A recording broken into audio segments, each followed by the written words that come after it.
वेड्यावाकड्या नागमोडी घाटातल्या रस्त्यातून ती काळ्या पिवळ्या रंगाची टॅक्सी चालली होती. घाटमाता वळणी रस्ता असल्याने काळ्या पिवळ्या रंगाची ती टॅक्सी हळूहळू वर चढत होती. 2 गाड्या जातील एवढा मोठा रस्ता होता आणि टॅक्सीच्या समोरून कधी बस तर दुचाकी, रिक्षा तर कधी टॅक्सीच पुढून येत मागे जात होत्या. रस्त्या बाजूलाच खोल दरी आणि मोठमोठे हिरवी झाडांची शाल ओढून घेतलेली डोंगर दिसत होती. दरीतून खालच्या हिरव्या झाडांचं नेरळ, शहरातल्या आजूबाजूला असलेल्या बिल्डिंग्स, आजूबाजूला असलेल्या वाड्या, मोठमोठी वस्ती असलेली गाव दिसत होती. टॅक्सी जसजशी चढत होती तसा थंडावा वाढत होता. टॅक्सीच्या पुढच्या सीटवर ड्रायव्हर बसलेला. त्याच्या मागच्या सीटवर नुकतंच लग्न झालेलं 2 नवीन जोडपे बसलेले. जयदीप शिरवळकर, वय 26. तो पेशाने एक प्रेमकथा लेखक होता. प्रेमकथा लिहायचा. त्याची नवलग्न झालेली बायको पायल जगदीप शिरवळकर, वय 24, बसली होती. ती एक हाऊसवाईफच होती. जयदीप जरी प्रेमकथा लेखक असला तरीही त्याचं लव्ह मॅरेज न होता अरेंज मॅरेज झालं होतं. दोघांचंही महिनाभरापूर्वी मुंबईमध्ये नातेवाईक घरच्यांच्या उपस्थितीत रीतसर लग्न झालेलं. लग्नाच्या महिन्याभरानंतर हनीमूनकरिता ते दोघेही माथेरानच्या वनिता रिसॉर्टवर आले होते. अरेंज मॅरेज लग्न झालं असल्याने दोघांचेही अद्याप जवळचा संबंध आला नव्हता. हो म्हणायला तसं लग्न अगोदर दोघेही फोनवर तासनतास बोलत बसायचे, परंतु फोनवर आणि प्रत्यक्षात बोलणं जमीन आकाशाचा फरक आहे, नाही का? यावर सविस्तर उत्तर अरेंज मॅरेजवालेच देऊ शकतील, नाही का? असो. पायल, जयदीपचा स्वर. हां. पायलने जयदीपकडे पाहिलं. चल उतर पाहू. रिसॉर्ट आलं. आजूबाजूचं नैसर्गिक सुख डोळ्यात साठवत पायलची तंद्रीच लागली होती की टॅक्सी केव्हा थांबली हे सुद्धा तिच्या ध्यानात आलं नव्हतं. टॅक्सी एव्हाना थांबली होती. दोघेही टॅक्सीतून बाहेर आले. बाहेर येताच जयदीपने एक काळी बॅग बाहेर काढली. मग पाकिटातून पैसे काढून टॅक्सीवाल्याला दिले. तेवढ्यातच पाकिटात पायलची नजर गेली होती. पाकिटात तिला पैशांसहितच स्वतःचा एक पासपोर्ट साईज फोटो दिसला होता, जे पाहून ती गालातल्या गालात हसत लाजली होती. पण जयदीपने ते पाहिलं नव्हतं. पैसे देताच तो टॅक्सीवाला निघून गेला. जयदीपने दोन्ही बॅग हाती घेतल्या. ते दोघे आता ह्या क्षणाला जिथे उभे होते तिथूनच पायाखाली असलेला डांबरी रस्ता नागमोडी वळण घेत पुढे निघून गेला होता आणि दोन्हीतर्फे जंगलाने वेढलेला भाग होता. त्या दोघांच्या पुढे रस्त्या बाजूलाच वनिता रिसॉर्ट नावाचं फळ आणि एक मार्ग दाखवणारी खूण होती, जी जंगलातून एक मातीचा रस्ता पुढे गेला होता. त्या दिशेला घेऊन जात होती. जायचं? जयदीपने विचारलं. हो. पायलने चेहऱ्यावर आलेली केसांची बट एका हाताने मागे सारली व खाली मान घालूनच लाजतच म्हणाली. तसंही हनीमूनमध्ये रिसॉर्टवर गेल्यावर काय घडणार आहे हे तिला ठाऊकच होतं. असो, पुढे पाहूयात. चला तर. समोर तो मातीचा रस्ता सरळ जात होता. दोघेही त्या मार्गाने निघाले. खालचा रस्ता लाल मातीचा होता. दोघांच्या चपला चालताना लाल मातीने माखल्या होत्या. आजूबाजूला सहज नजर फिरवली तर फक्त स्तब्ध निर्जीव प्रेतासारखी झाडं दिसत होती. त्याच झाडांच्या पोकळीत हलकासा अंधार जमा झाला होता. रिसॉर्ट माथेरान माथ्यावर असल्याने थंडी तिथे लवकरच पडायला सुरुवात व्हायची. तिथल्या हिरव्यागार झाडांच्या सळसळत्या फांद्या थंड हवा निर्माण करत होत्या. वातावरणात नेहमीच आजूबाजूला गारठा पाडून होता. पायलने अंगात एक फिकट निळसर पंजाबी ड्रेस घातला होता. ओढणी अंगावर लपेटली होती, परंतु थंडी मात्र तिच्या हात धुवून मागे लागलेली. तिने आपले दोन्ही दंड ऊब मिळावी या हेतूने हाताने चोळले. तेव्हा जयदीपने तिच्याकडे पाहिलं. तिला थंडी वाजत होती. त्याने अंगात एक काळा जॅकेट, खाली ब्लू जीन्स घातलेली. शेवटी तो जागेवरच थांबला. त्याने आपल्या अंगातून जॅकेट काढलं. आता त्याच्या अंगावर फक्त एक हाफ टी शर्ट होती. पायल पुढे पुढे जात होती. तोच तिच्या खांद्यावर एक उबदार काहीतरी ठेवल्याचं तिला जाणवलं. तिने थांबून खांद्यावर पाहिलं तो काळा जॅकेट होता. जयदीपने तिच्या अंगावर ठेवला होता. तिने मागे वळून पाहिलं तेव्हा तो बॅग घ्यायला गेला होता. पायल प्रेमाने त्याच्या पाठमोऱ्या आकृतीकडे गालात हसत पाहत होती. कोणीतरी आहे जो आपली इतकी काळजी घेतोय. ह्या विचारानेच तिला किती आनंद होत होता. त्या भावनेने ती सुखावली होती. जयदीप बॅग घेऊन परत आला. थँक्यू, ती म्हणाली. त्यावर तो फक्त गालात मंद स्मित हसला. काही वेळातच दोघे रिसॉर्टपाशी पोहोचले. तो रिसॉर्ट एका उंच कड्यावर होता. जसं एका भूतांच्या चित्रपटात एक दगडी महाल वास्तू उभी असते, ज्या वास्तूत एक रक्ताची चटक असलेला सैतान राहत असतो. होय, तोच तो. बरोबर ओळखलं तुम्ही. Count Dracula. तसंच काहीशी वास्तू होती एका उंच कड्यावर. त्या वास्तूच्या आजूबाजूला दुसरी कोणतीच वास्तू, घर इत्यादी काहीही नव्हती. रिसॉर्टच्या चहूदिशेंना 7 फूट उंचीचं कंपाऊंड होतं आणि त्या कंपाऊंडच्या पल्ल्याड खोल दरी होती. त्या रिसॉर्टला आपण वनिता रिसॉर्ट अँड हॉटेल असं म्हटलं तरी चालेल बरं का, कारण 3 मजली हा रिसॉर्ट. त्यात खूप साऱ्या रूम्स होत्या. रिसॉर्टच्या उघड्या दरवाजातून दोघेही आत आले. दुधाळ फरशीवर बॅग ठेवून जयदीप काउंटरपाशी गेला. तोपर्यंत पायल रिसॉर्ट पाहू लागली. रिसॉर्टच्या बाहेर फरशीचं अंगण होतं. बाजूलाच एक निळसर पाण्याने भरलेलं चौकोनी स्विमिंग पूल होतं, ज्यात काही मुलं मुली पोहत होत्या. तिने तिकडून लक्ष काढून घेतले. तिच्या समोर काउंटरपाशी पाठमोरा जयदीप उभा होता. त्याच्या काउंटरपासून थोडं पुढे उजव्या बाजूला एक जिना होता. त्या जिन्यापुढेच पायलच्या मागे 5 पावलांवर बंद दरवाजाची लिफ्ट होती. अचानक न जाणे का पायलला वाटलं कोणीतरी चोरून पाहते. एक वेगळीच भयकंपित चमत्कारिक भावना तिचं मन खाऊ पाहत होती. हा असा भास का झाला, तिने स्वतःला विचारलं. पण उत्तर कसं मिळणार? थँक्यू, असं म्हणतच जयदीपने काउंटरवर ठेवलेली चावी घेतली. काउंटरवर एक 5.5 फूट उंचीचा सडपातळ काटकी देहाचा म्हातारा बसला होता. अंगात काळभोर सूट टाईप कपडे होते.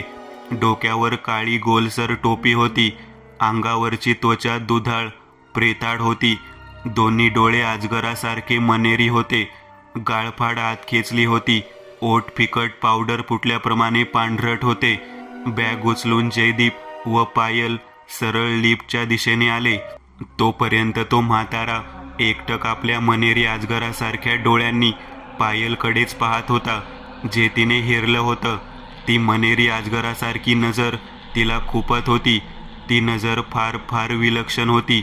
त्या नजरेला पाहता मनात भीतीची लय उत्पन्न होत होती. पायलने त्या म्हाताऱ्याकडे पाहून न पाहिल्यासारखं केलं. तेवढ्यात लिफ्टचे दोन्ही दरवाजे मिटले गेले. टंग आवाज देत लिफ्टचे दरवाजे बंद झाले. लिफ्टच्या शेवटच्या बंद दरवाजांच्या फटीतून पायलला त्याचा तो पांढरा फट, डोळ्यांखाली काळी वर्तुळे उमटलेला, मनेरी डोळ्यांचा प्रेताळ चेहरा तिच्याकडे कसं तरीच वात्रट हसताना दिसला होता. नालायक, नॉनसेन्स, पायलने दात चावले. हां, काही म्हणालीस? जयदीपने विचारलं. मी कुठे काय? नाही तर, पायलने कसं तरीच हसत दुसरीकडे पाहत जीभ चावली. 3ऱ्या मजल्यावर टंग बेलचा आवाज देत लिफ्टचा दरवाजा पुन्हा उघडला. जयदीप पायल दोघेही लिफ्टमधून बाहेर पडले. आता समोर एक कॉरिडॉर होती. डाव्या बाजूला 5 रूम्स आणि उजव्या बाजूला काचेची पारदर्शक भिंत, ज्या भिंतीमधून बाहेरची हिरवी झाडे दिसत होती. वाव, नाईस ना? पायलने त्या दृश्याला पाहत आपल्या भावना व्यक्त केल्या. हो, पण तुझ्या एवढी नाही.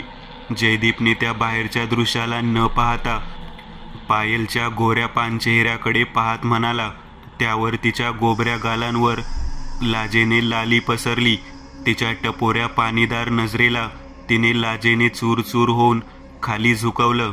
दुधाळ काचेच्या फरशीवरून दोघेही चालत शेवटच्या रूमजवळ पोहोचले की कार्डमार्फत जयदीपने दरवाजा उघडला. दोघेही रूममध्ये आत आले.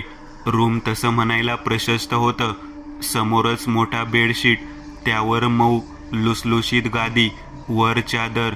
4 उशा दिसत होत्या. बेडच्या दोन्ही बाजूला दोन्ही तर्फे टेबल लॅम्प होते. बेडच्या डाव्या बाजूला मोठा टेबलचा आरसा होता. त्यापुढे दंडगोल टेबल खुर्ची होती. मेकअप तिथे बसूनच आरशात पाहत केली जायची. त्या आरशा बाजूलाच 5 पावलांवर ब्लर काचेचं वॉशरूम होतं. उजव्या बाजूला सोफा, सोफ्यापुढे काचेचं टीपॉय आणि टीपॉयच्या दोन्ही बाजूला लाकडी खुर्च्या होत्या. बेडसमोरच 10 पावलांवर भिंतीवरची टीव्ही आणि त्याही खाली 3 फूट टेबल होतं. खोलीच्या उघड्या दरवाजाच्या उजव्या बाजूला अजून एक पूर्ण काचेचा दरवाजा होता. तिथे गॅलरी होती. त्या गॅलरीमधून उभं राहून समोर पाहता मागच्या खोलदरीतील विहंगम, आश्चर्यकारक निसर्गाचं मोहक रूप सकाळच्या वेळेस दिसायचं.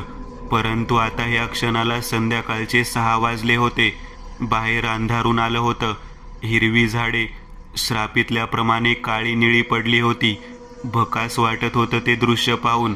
रूममध्ये शिरताच जयदीपने प्रथम बॅग्स एका कोपऱ्यात ठेवल्या. मग टेबल, आरसे बारीकपणे निरखून भिंती ठोठावून पाहिल्या. काय करताय तुम्ही? पायलने जरा विचित्र नजरेनेच त्याच्याकडे पाहिलं. त्याची ही वागणूक तिला अनाकलनीय विचित्रच वाटली. मी कुठे काय? जयदीप कसं तरीच हसला. मी जरा बाहेर जाऊन जेवणाची ऑर्डर देतो, तोपर्यंत तू फ्रेश हो. जयदीपने प्रेमाने तिच्या डोळ्यात पाहिलं. तशी ती पुन्हा लाजली. अरेंज मॅरेजमध्ये असंच असतं ना? जयदीप दरवाजातून बाहेर निघून गेला. ती फक्त खाली मान घालूनच पाहत होती. अरेंज मॅरेजमध्ये असंच असतं नाही का? त्याने हलकेच उसासा टाकला. खरं तर तो हे पाहत होता की रूममध्ये कुठे सिक्रेट कॅमेरा तर नाही ना? तसेही हे असले विकृत प्रकार हॉटेलमध्ये होतच असतात. म्हणूनच आपण काळजी घ्यावी. एकदा रूममध्ये चेक जरूर करावं आणि जर तसं काही आढळलंच तर लागलीच पोलिसांना संपर्क साधावा.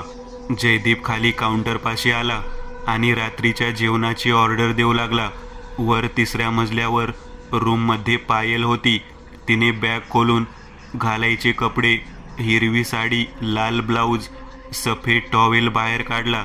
मग बाकीचे कपडे आत ठेवू लागली. ती तिच्या कामात व्यस्त होती. तिच्या मागे 20 पावलांवर रूमचा बंद दरवाजा आणि गॅलरीचा बंद दरवाजा दिसत होता. तोच गॅलरीचा 4 फूट काचेचा दरवाजा हलकेच उघडायला सुरुवात झाली. हळूहळू दरवाजा 1 फूट, 2 फूट असा काळोखी फट दाखवत उघडला आणि एकदमच धाडकन कोणीतरी वेगाने आत ढकलावा तसा ढकलला जात भिंतीवर आपटला. काच मजबूत होती म्हणूनच ती तुटली नाही. धाड मोठा आवाज झाला. त्या आवाजासहित पायलने गरकन वळून मागे पाहिलं. तिच्या कानसुळ्या तापल्या. गॅलरीच्या उघड्या दरवाजातून वाकडी तिकडे हवा भूतासारखी खिदळत वेगाने तिच्या दिशेने धावत आली आणि पायलचं अंग शहारून गेली. त्या थंड हवेने पायलचं सर्व शरीर पायाच्या देठापासून ठणकलं. अंगावर कसा सरकन काटा आला.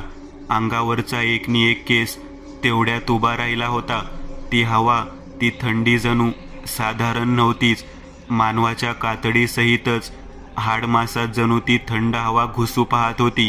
अचानक झालेल्या ह्या क्रियेने तिची छाती वर खाली होत होती. श्वास वेगाने पुढे मागे होत होते. शेवटी काही वेळाने तिचे श्वास पूर्ववत झाले. मेंदू ताळ्यावर आला. थोडीफार हुशारी येताच तिची पावले पुढे सरसावली. हवेने उघडला असेल, ती स्वतःशीच म्हणाली. पण तिला तरी हा विचार कुठे पटला होता. एक औंढा गिळून तिने तो दरवाजा पुन्हा लावून घेतला. उघड्या दरवाजातून रातकिड्यांची किरकिर आणि बाहेरचा जीवघेणा काळसावट्या अंधार तिचा जीव खात होता. दरवाजा बंद करून तिने बाजूला असलेला तिथला पडदाही सरकवला व फ्रेश होण्यासाठी निघून गेली. बाथरूमचा काचेचा दरवाजा तिने आपल्या मागे लोटून घेतला. तो गॅलरीचा 5 फूट काचेचा दरवाजा आणि त्यापुढे हलकासा तपकिरी रंगाचा पडदा सरकवलेला दिसत होता. आजूबाजूला पसरलेल्या शांततेत पायल बाथरूममध्ये गेली होती आणि त्याच बाथरूममधून आता शॉवरच्या पाण्याचा विशिष्ट पद्धतीचा असा आवाज बाहेर येत होता. त्या 5 फूट दरवाजा पुढे सरकवलेला पडदा जशास तसा दिसत होता. खोलीत ना AC ऑन होती, ना पंखा. नाही खोलीत कुठे उघडी खिडकी होती की हवा आत यावी. तेवढ्यात त्या शांततेत फर आवाज होत तो पडदा काचेच्या दरवाजापासून कोणीतरी बाजूला सरकवावा तसा सरकला. शॉवरच्या आवाजाने तो आवाज पायलच्या कानी पडला नाही. पडदा सरकवायला तर तिथे तर कोणीच नव्हतं ना. मग तो पडदा सरकलाच कसा? तिथे काही उपस्थित तर नव्हतं ना. सामान्य मानवी दृष्टिकोनापल्ल्याड काही जे दिसेन मानवी म्हणी त्यास म्हणे अमानवी. त्या काचेच्या बंद दरवाजा पल्ल्याड गॅलरी होती आणि तिथेच हलकसं धुकं जमायला सुरुवात झाली होती. त्या काचेच्या दरवाजाला खालीच एक छोटीशी फट होती. त्या फटीतून ते धूर हलकसं आत येऊ लागलं. जसं कॉफीच्या कपावर गरम वाफ तरंगावी तसा पायलच्या उपस्थितीत ते धूर हळूहळू रूममध्ये येऊ लागलं. वेगाने आत येणाऱ्या वाफेने एक घन आकार घ्यायला सुरुवात केली. मानवी कल्पनाशक्ती पल्ल्याड काहीतरी आक्लिष्ट अकल्पनीय देखावा घडत होता.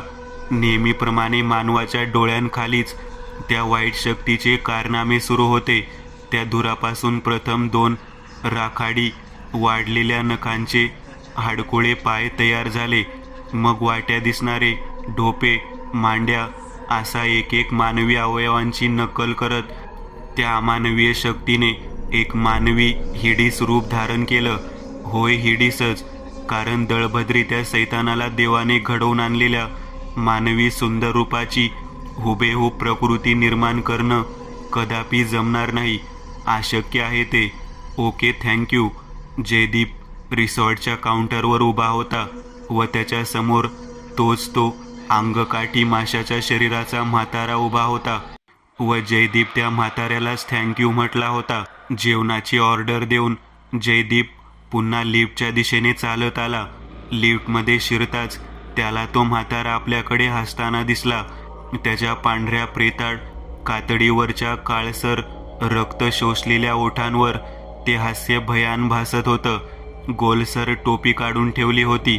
डोक्यावरचे पांढरे केस चोपून मागे बसवलेले दिसत होते.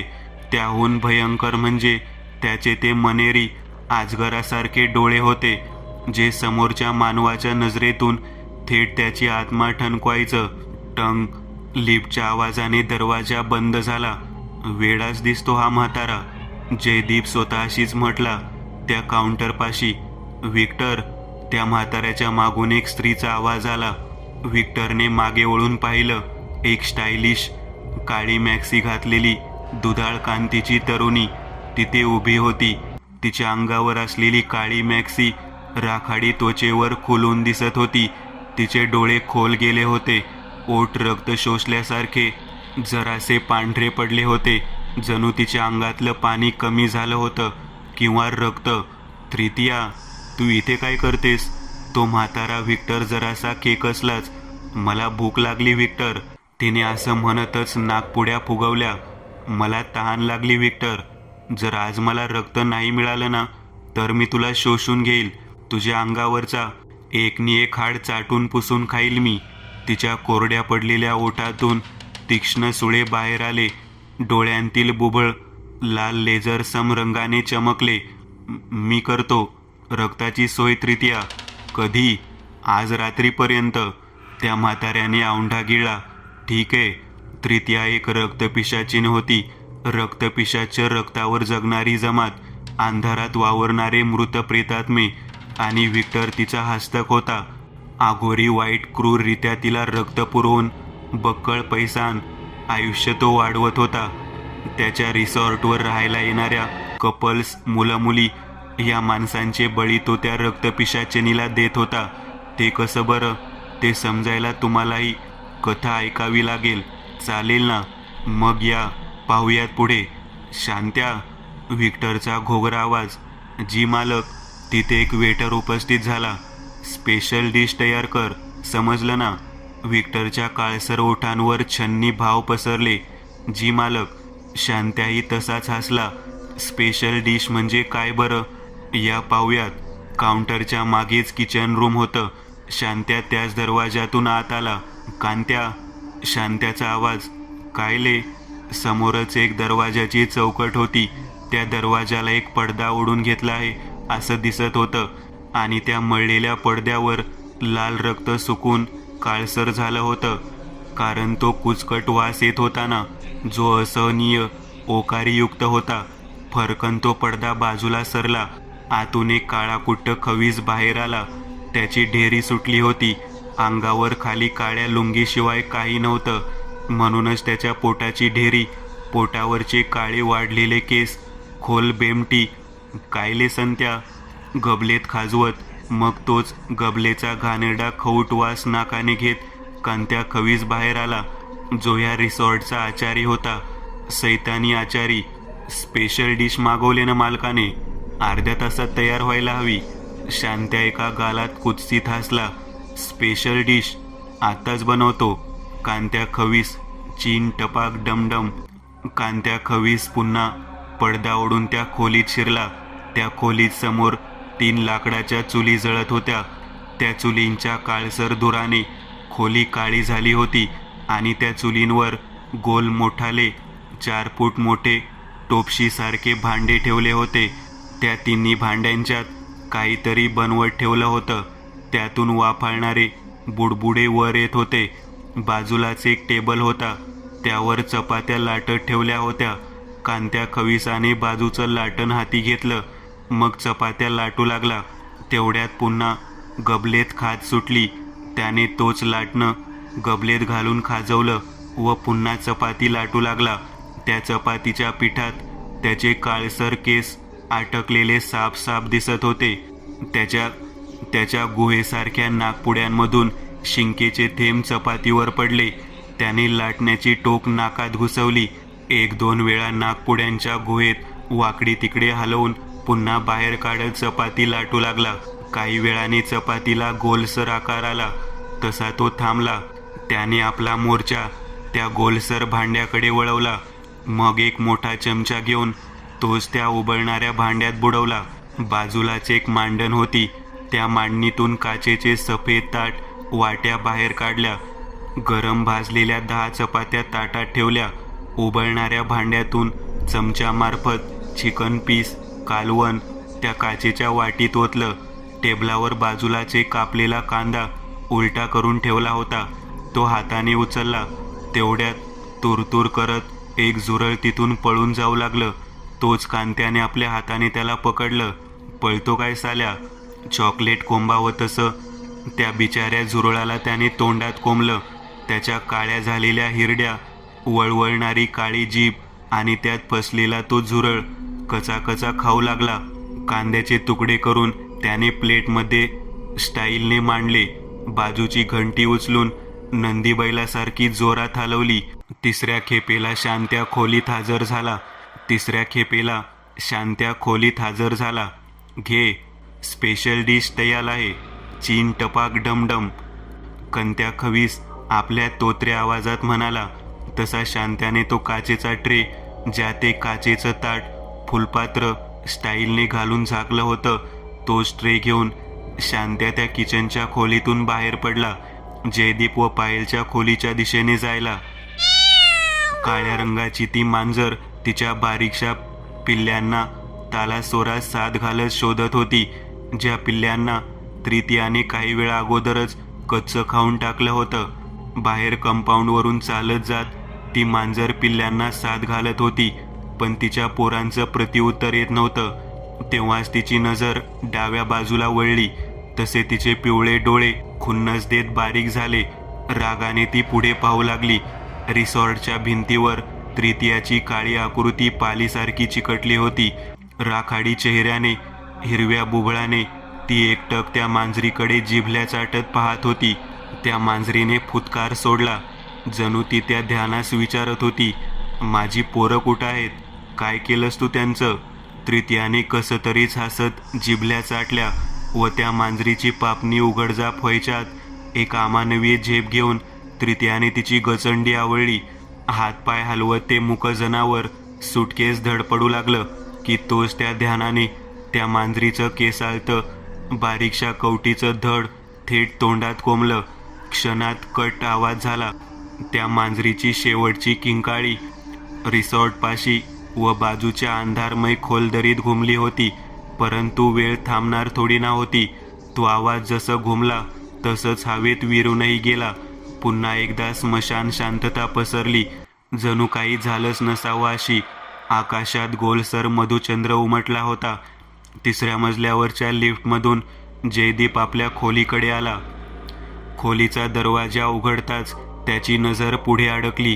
ती अडकलीच. तोंडाचा आवाजला. डोळे जरासे मोठे झाले. अंगावर हिरवी साडी, त्यावर लाल ब्लाऊज, गळ्यात मंगळसूत्र, गंठण आणि त्या मंगळसूत्राच्या शेवटच्या काळ्या मण्यांखाली तिच्या लाल ब्लाऊजमधून उघडी पाठ दिसत होती. आता शॉवर घेतल्याने तिच्या पाठीवर, गळ्यावर हलकेसे द्रवबिंदू तसेच दिसत होते. सफेद टॉवेलने ती मोकळे सोडलेले केस, जे की पाण्याने भिजले होते, ते ती पुसत होती. साडीचा पदर खांद्यावर घेतल्याने तिची कमनीय बांध्याची हलकीशी भिजलेली पातळसर कंबर त्या चंदेरी प्रकाशात हिऱ्यासारखी चमकत लकाकत होती. केस पुसता वेळेस तिच्या बांगड्यांचा होणारा खलखल आवाज जयदीपच्या काळजाचे ठोके वाढवत होता. त्याला वाटलं आपलं शरीर नियंत्रण सोडत आहे. पावले तिच्या दिशेने सरकत आहेत. हे काय होत आहे? कसली ओढ आहे जी तिच्याकडे ओढून घेतीये? पायलला स्वतःच्या कमरेभोवती 2 हातांचा विळखा घातला जात असताना जाणवला आणि तिने त्यास नकारही दर्शवला नाही. आरशातून तिने सर्व खट्याळ हास्य आणत पाहिलं. ते पुरुषच. अहो काय पाहताय? त्याने तिच्या बांध्याला विळखा घालत तिला मिठीत घेत आरशात पाहिलं. तिच्या चेहऱ्यावर ना या क्षणाला कसली सौंदर्य प्रदान करणारी मेकअप होती, ना ओठांवर लिपस्टिक. उलट बिना मेकअपची ती खूप सुंदर दिसत होती. स्त्रीचं नैसर्गिक रूप हे सौंदर्य प्रदान करणाऱ्या सामग्रीपेक्षा कित्येक तरी पटीने चांगलं असतं. असं का पाहताय माझ्याकडे? तिचे ते जरासे जाडसर बदामासारखे ओठ हलले. तिच्या खालच्या ओठांवर 2 तीळ होते. अँटिक मौल्यवान वस्तू नेहमीच पाहायला मिळत नसतात. म्हणूनच जेव्हाही त्या दिसतील तेव्हा पाहून घ्यावा माणसाने. त्याने हलकेच तिचं तोंड आपल्याकडे केलं. तिची मान लाजेने, लज्जेने, शर्मेने खाली खाली झुकली होती. छातीतली धडधड अजून वाढत होती. श्वास मोठ्याने आत बाहेर होत. तिची पहिलीच वेळ होती ना? नाही, दोघांचीच पहिली वेळ होती ना? मनात एक वेगळीच भावना हुरहुर निर्माण होत होती. त्याने तिची हानवटी आपल्या 2 बोटांनी धरत पूर्ण चेहरा वर केला. एकटक तो तिच्याकडेच पाहत होता. हळूच त्याचे ओठ तिच्या दिशेने सरसावले. त्याच्या त्या क्रियेने तिने आपले डोळे बंद केले. पुढे जे होईल त्या विचारानेच तिला गुदगुल्या होत होत्या. साहेब, जेवण. जयदीपने रूमचा दरवाजा उघडाच ठेवला होता. दाराच्या उघड्या चौकटीत शांत्या येऊन उभं राहिला होता. त्याच्या आवाजाने हे दोघेही पटकन जरा बाजूला झाले. पायलने केसांची बट मागे घेतली. जयदीप म्हटला. त्या वेटरने झाकलेलं ट्रे बेडवर ठेवलं व निघून गेला. तो जाताच जयदीपने दरवाजा लावून घेतला. त्याने सगळं पाहिलं. पायल म्हणाली. जयदीप दात विचकत हसत म्हणाला, मग मला पण पाव देत ना? तेवढ्यात ट्रिंग ट्रिंग आवाज देत फोन ओरडू लागला. तिने एक वेळ जयदीपकडे पाहिलं. तिच्यासाठी तडफडत होता तो. सासूबाईंचा फोन आहे. ती फोन स्क्रीनकडे पाहत हसत म्हणाली, किचन रूम. झालं काम? व्हिक्टरने शांतनूला विचारलं. हो मालक, जेवण तर देऊन आलोय मी. तो वेटर शांतनू म्हटला. बरं, मग 2 तास तरी शुद्ध नाही येणार त्यांना. तोपर्यंत आपलं काम पूर्ण होईल. व्हिक्टरच्या चेहऱ्यावर छन्नी हास्य पसरलं. दूर जंगलातून कोल्ह्याचा चित्कार ऐकू येत होता. रातकिड्यांची किरकिर धोकादायक स्वरात वाजत होती. आकाशात उभा चंद्र डोळे मिचकावून त्या अभद्र वास्तूकडे पाहत होता, ज्या वास्तूत रक्तपिशाच्यांचा वावर होत. मृत मानवी शरीर, ज्या शरीरात एक पिशाच्य शक्तीच्या संक्रमणाने एक हिडीस रूप घेतलं होतं. मित्रांनो, आज पुरतं एवढंच. तुम्हाला जर काही गोष्ट आवडली असेल तर नक्की लाईक करा. तुमच्यापैकी बरेचसे जण व्हिडिओ लाईक न करताच पळून जातात. पण हा जर व्हिडिओ तुम्ही लाईक केला तर मला जरा बरं वाटेल आणि असेच भारी भारी व्हिडिओ बनवायची माझ्यात एनर्जी येईल. त्यामुळे नक्की लाईक करा आणि अजूनही कोणी या चॅनलला सबस्क्राईब केलेलं नसाल तर लगेच सबस्क्राईब करून टाका आणि बाजूची घंटी ती मात्र दाबायला विसरू नका. देवाची घंटी आहे ती. चला तर मग पुन्हा भेटूया अशीच एक आगळी वेगळी गोष्ट घेऊन पुढच्या